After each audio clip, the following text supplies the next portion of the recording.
नमस्कार, मैं हूं आपके साथ हर्ष भारद्वाज। आप कैपिटल टीवी का खास शो महाराष्ट्र फाइल देखना शुरू कर चुके हैं।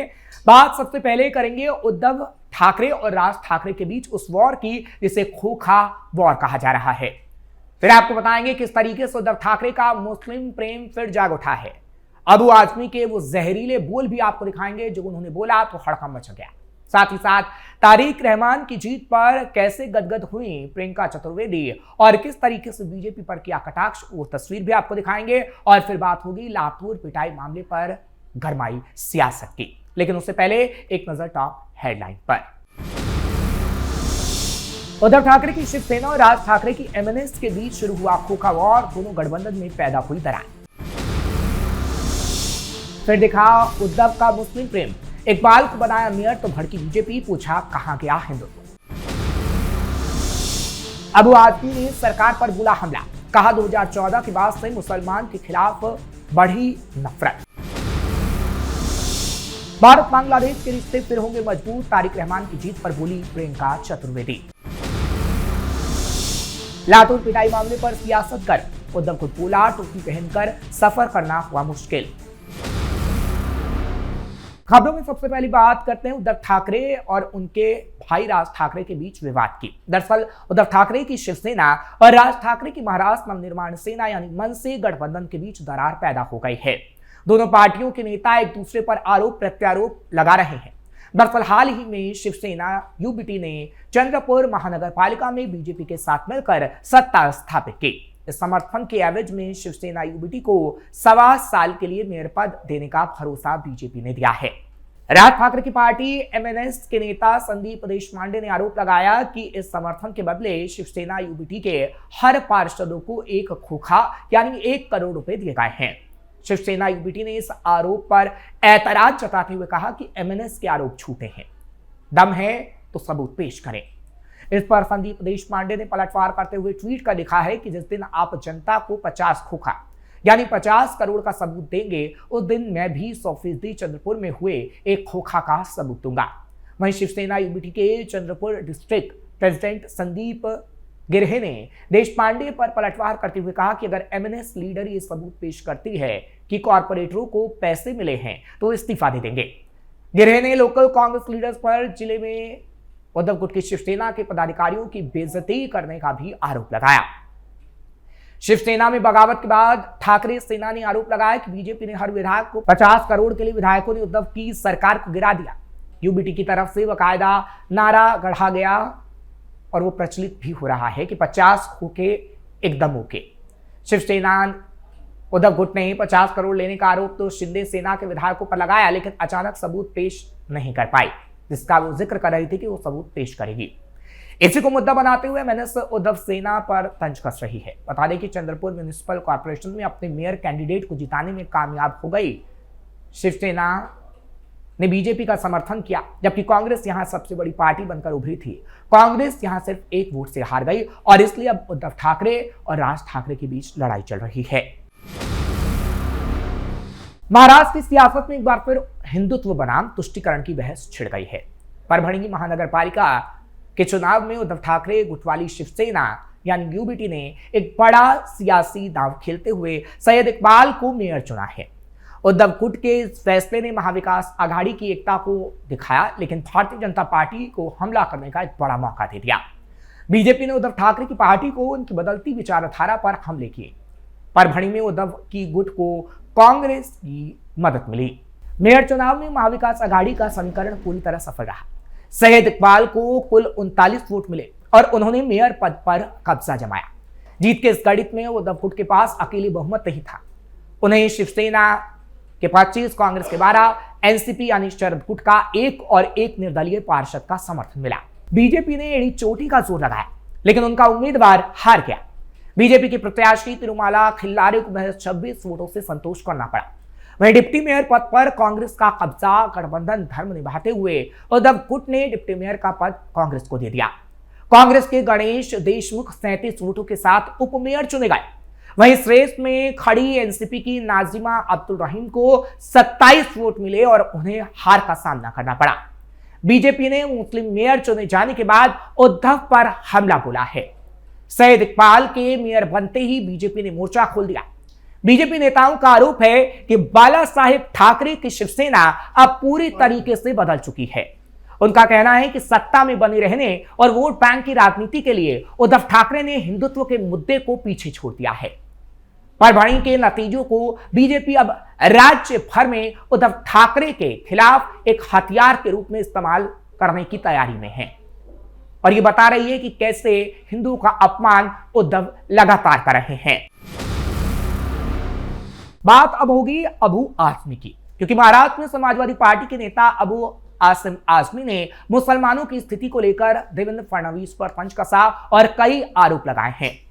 सपा नेता का कहना है कि 2014 के बाद से मुसलमानों के खिलाफ इतनी ज्यादा नफरत पैदा हो गई है जैसे मुसलमान इस देश का दुश्मन हो। दरअसल एक वीडियो वायरल हुआ था जिसमें एक व्यक्ति टोपी पहने था और उसकी जमकर पिटाई कर दी गई थी। इस मामले ने काफी तूल पकड़ा और सरकार पर कड़े सवाल अबू आजमी ने उठाए। उन्होंने कहा कि मुसलमानों की महाराष्ट्र में कोई इज्जत नहीं है। मुसलमान अपनी आजादी के लिए अभी भी संघर्ष कर रहा है। मुसलमान ने आज तक किसी मंदिर को नहीं तोड़ा, किसी मंदिर पर हरे झंडे नहीं लगाए। यह सच्चाई है, इसे किसी को बताया नहीं जाता। सपा नेता ने कहा कि दाढ़ी और टोपी रखकर सड़क पर चलना मुश्किल हो गया है। उन्होंने कहा कि पानी सर से अब ऊपर जा रहा है और यह सब बीजेपी की वजह से हो रहा है। सपा नेता ने राजनीतिक दलों के नेताओं पर निशाना साधते हुए कहा कि मिनिस्टर भी नफरत की बातें करते हैं।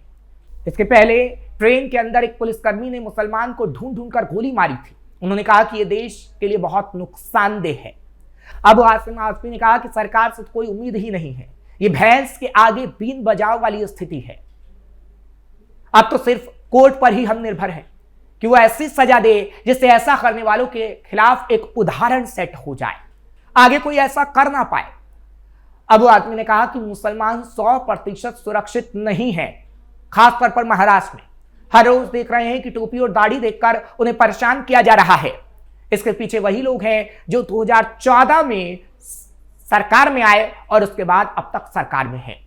उन्होंने मुसलमानों के लिए कुछ अच्छा नहीं किया। मुगलों ने जो हुकूमत की वो गलत ही किया, कुछ अच्छा तो किया ही नहीं। उस वक्त जो जीडीपी थी वो हमें बताया नहीं। अबू आजमी ने कहा कि लोगों को कानून का डर ही नहीं रह गया है। कुछ दिन पहले ही मेरे इलाके में, जहां से मैं विधायक हूं, वहां पर एक महिला को सरेआम गोली मार दी गई। उन्होंने कहा कि रोजाना खुलेआम गुंडागर्दी चल रही है, महिलाओं पर अत्याचार हो रहे हैं, नशा चल रहा है, लेकिन इन सब चीजों को छोड़कर सिर्फ हिंदू मुसलमान की बात हो रही है।